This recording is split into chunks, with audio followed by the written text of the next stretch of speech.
Bon dia, nois i noies. Avui us explicarem un tema nou de biologia apassionant. Tant l'Estivalis com jo l'hem anat treballant i us farem una sèrie de propostes al llarg d'aquests dies, però hem pensat que una manera interessant era començar amb una petita classe. Jo us convido ara que traieu la vostra llibreta d'apunts, si la teniu. Si no teniu llibreta d'apunts, podeu prendre nota en alguns folis i guardeu-los perquè més endavant els necessitarem. Som-hi! D'on venim, on som i cap on anem?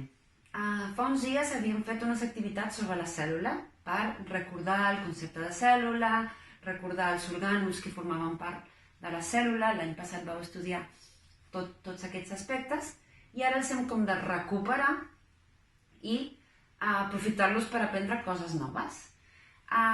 Començarem bàsicament recordant 3 conceptes claus que segur que ho sabeu, però que val la pena que els apuntem. Conceptes que estan dins d'una teoria que es diu la teoria cel·lular. Anem a veure què és això de la teoria cel·lular.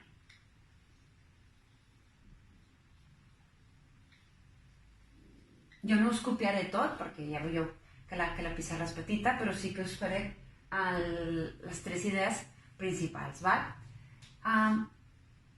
La primera de totes, que és la que ja sabem, és tots els éssers vius estem formats per cèl·lules.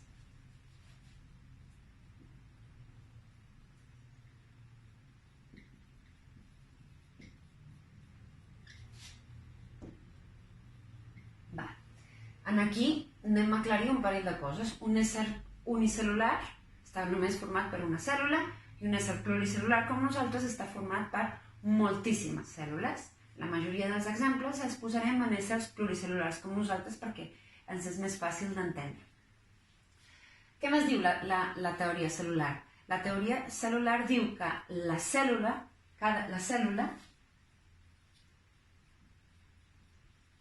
és la unitat de vida més petita i funcional dels éssers vius. La cèl·lula és la unitat de vida més petita i funcional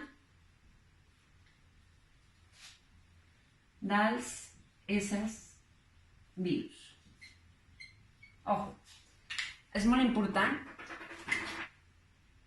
que és la més petita, estic segura que ho sabeu, però és molt important que ara ens centrem en aquest concepte. I funcional, és a dir, que aquesta cèl·lula ha de ser capaç de fer-ho tot. I què és tot? Doncs les 3 funcions vitals: nodrir-se, relacionar-se i reproduir-se. Totes les cèl·lules han de ser capaços de fer aquestes 3 funcions.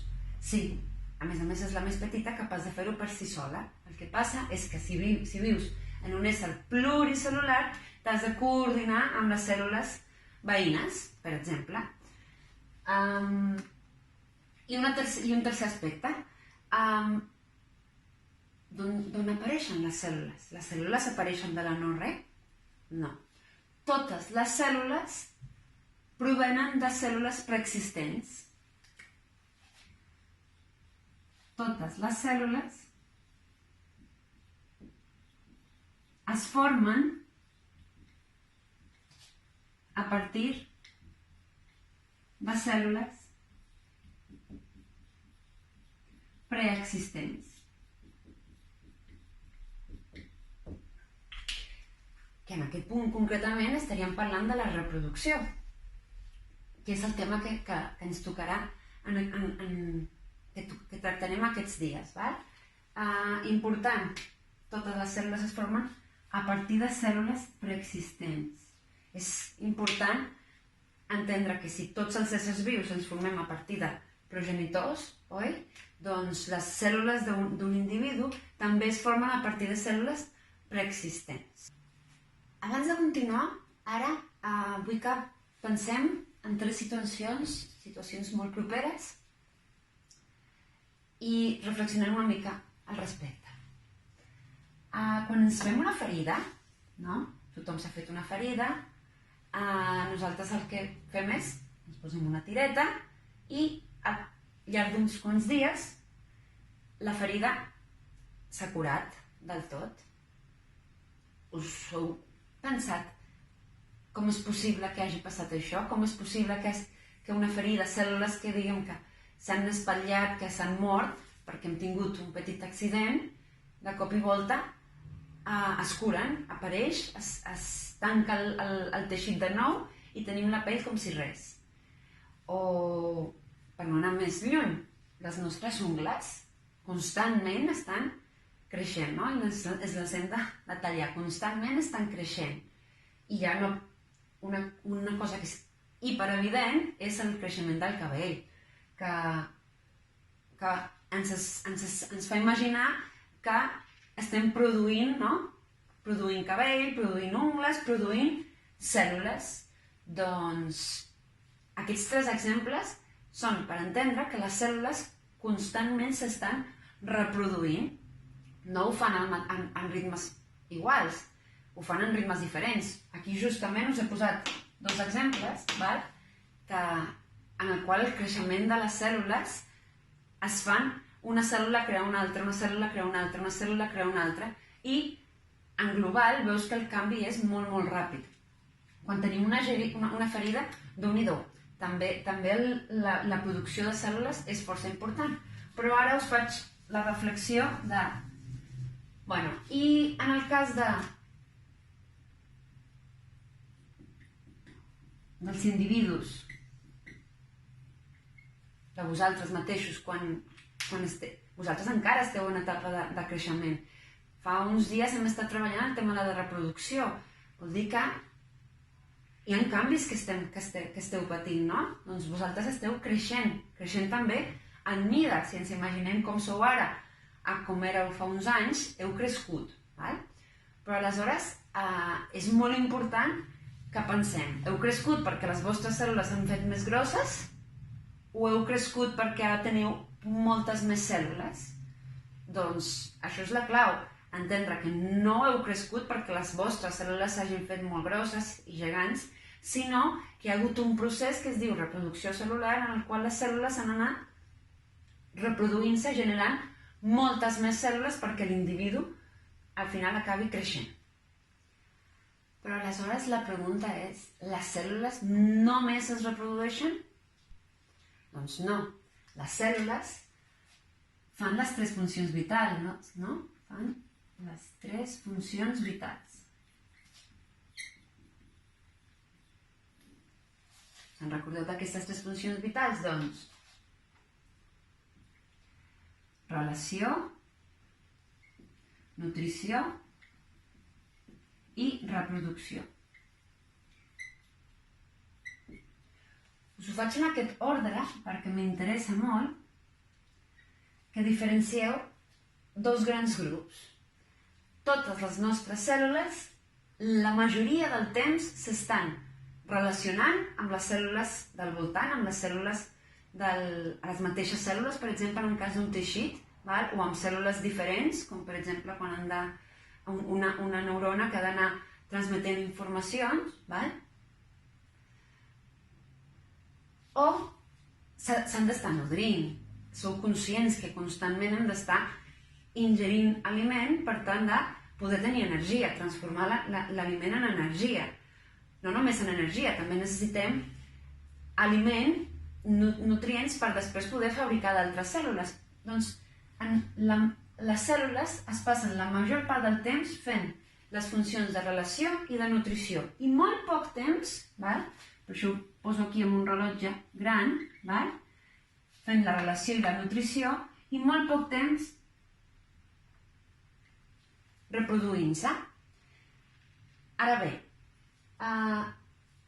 com que us hem dit que el que estudiarem ara és el tema de reproducció cel·lular, vull aclarir, per tant, un concepte clau abans de continuar aquest tema. I és,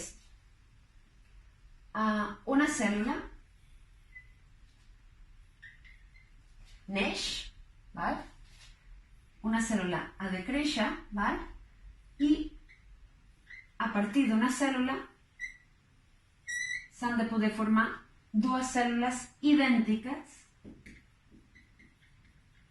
a la inicial. Si nosaltres pensem que aquesta és la cèl·lula inicial, aquesta cèl·lula ha de créixer, ha de relacionar-se, ha de nodrir-se, i en un moment determinat s'ha de dividir i ha de formar dues cèl·lules que han de ser exactament iguals a la cèl·lula mare. Aquesta seria la cèl·lula mare i aquestes dues serien les cèl·lules filles.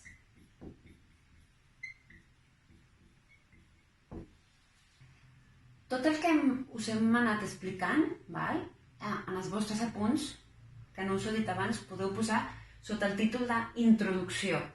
El punt 1 hauria de ser Introducció. Ara jo faré el punt 2. I el punt 2 consisteix a explicar-vos com fa una cèl·lula per regular el seu temps, el temps que dedica a relacionar-se, a nodrir-se, i el temps que dedica a reproduir-se. Doncs els éssers humans hem esbrinat que la cèl·lula ho fa mitjançant un cicle cel·lular. Aquest seria el punt 2, el cicle cel·lular.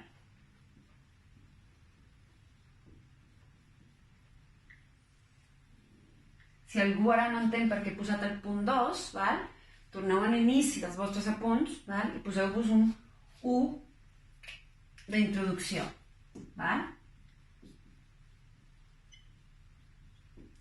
I aquest ja l'hem fet. Ara el que farem és explicar el cicle cel·lular. Primer, direm què és el cicle cel·lular. El cicle cel·lular és una representació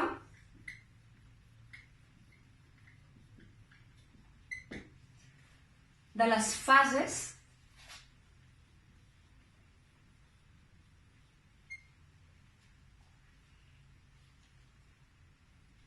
de la vida d'una cèl·lula.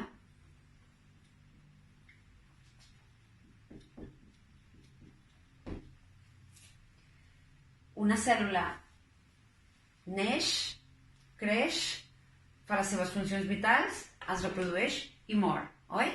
Per tant, si us dic que és una representació, vol dir que és un gràfic que ens serveix per entendre com és el cicle de vida d'una cèl·lula. Per tant, com es representa? Es representa mitjançant un gràfic de sectors.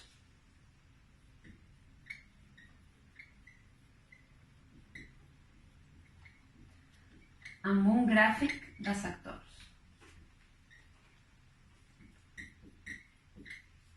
Recordeu que un gràfic de sectors no deixa de ser un gràfic en el qual una franja o un determinat tot està dividit en parts. Ara anirem a veure com és exactament el de totes les cèl·lules.